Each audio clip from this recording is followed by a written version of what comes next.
ورحمتك أرجو فلا تكلني إلى نفسي طرفة عين. ہلو جی شیخ،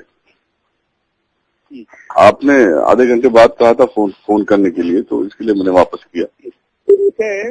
جی میں چیک کر رہا تھا.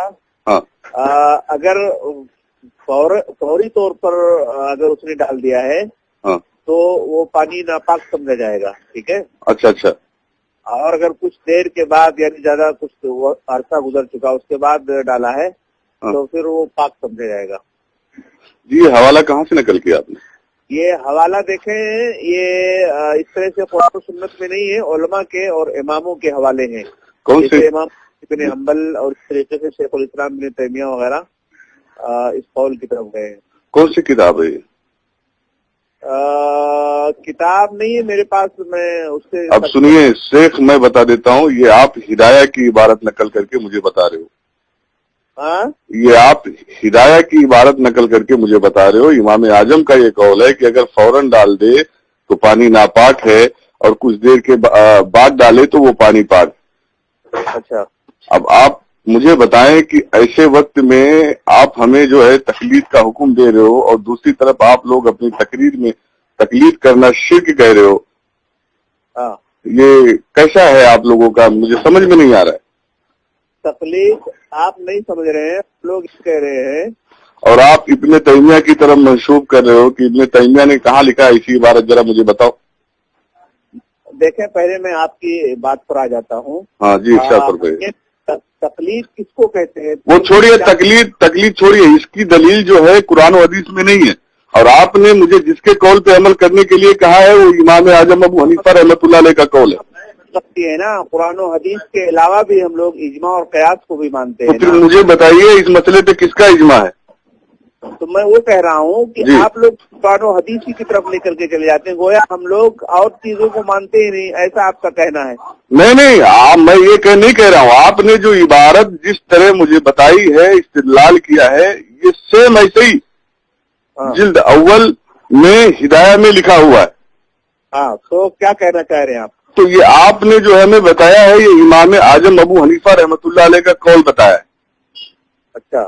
ہاں، میں نے نہیں بتایا ہے، آپ بول رہے ہیں. اور آپ نے اس میں جھوٹ بولا ہے سراسر کہ یہ ابن تیمیہ کا بھی قول ہے. ابن تیمیہ کہاں لکھا ہے اسی عبارت کو؟ کون سی کتاب میں؟ اور آگے کیا کہنا چاہیں گے آپ؟ میں کچھ نہیں کہنا چاہوں گا صاحب شیخ، میں آپ کو آئینہ دکھا رہا ہوں. گویا امت کو اس طرح جو ہے آپ خود تقلید کر رہے ہو، اور گویا امت کو تقلید کرنے سے منع کر رہے ہو، انہیں مشرک کہہ رہے ہو. ایسا کر کے امت کو گمراہ نہ کرے، برائے مہربانی میں آپ کو جو ہے آپ سے گزارش کرتا ہوں. پریشانیوں میں مبتلا ہیں آپ، یہ ساری باتوں کی طرف مت جاؤ میرے بھائی. آپ جو ہے سیدھے دین پر آؤ، اور اس طرح ارے میں دین پہ ہی ہوں. آپ نے ابھی حکم دیا ہے مجھے، جو آپ نے بتایا ہے کہ فوراً ڈال دے. شیخ میری بات سنیے شیخ، میں دین پہ ہی ہوں. جی ہاں، میں دین پہ ہوں. آپ نے جو حکم دیا ہے مجھے، جو آپ نے بتائی ہے، جواب دیا ہے، وہ سیدھا آپ نے کتاب ہدایہ سے نقل کیا ہے. امام اعظم ابو حنیفہ کا قول دیا ہے آپ نے. ایسے سب مسئلے میں سنو میری بات، ایسے سب مسئلے میں ائمہ اربعہ کا غلامی کرنا ہی ایک عام آدمی کے لیے بہتر ہے، جس کی دلیل قرآن و حدیث سے نہ ملے. نہیں مانتا ہوں، اور ہدایہ کو میں ٹھوکر مارتا ہوں. سمجھ رہے ہیں آپ میری بات؟ تو پھر یہ عبارت کہاں سے نقل کیا آپ نے؟ ٹھوکر کیوں مارے ہو؟ نہیں، دوگلی پالیسی مت کرنا. آپ یہ عبارت کہاں سے نقل کیا آپ نے بتایا مجھے؟ ہدایہ ہمارے پاس ہے ہی نہیں ہے. تو پھر یہ عبارت کون سی کتاب سے آپ نے نقل کیا؟ آپ نے کہا تھا آدھے گھنٹے بعد ریسرچ کر کے بتاتا ہوں. آدھا گھنٹے میں کون سی کتاب میں آپ نے دیکھا؟ دماغ میں ہدایہ لے کر کے سوال کرو گے، ہدایہ نہیں شیخ، یہ آپ کی جو آڈیو ہے نا، یہ سوشل میڈیا انٹرنیٹ پہ جائے گی، لوگ دیکھیں گے، لوگوں کو نصیحت ملے گی، اور ہدایہ اسکین پیج کے ساتھ جائے گا. آپ نے یہ عبارت جو مجھے بتائی ہے، یہ جواب دیا ہے، جواب کہاں سے نکل کیا مجھے بتائیے. ہلو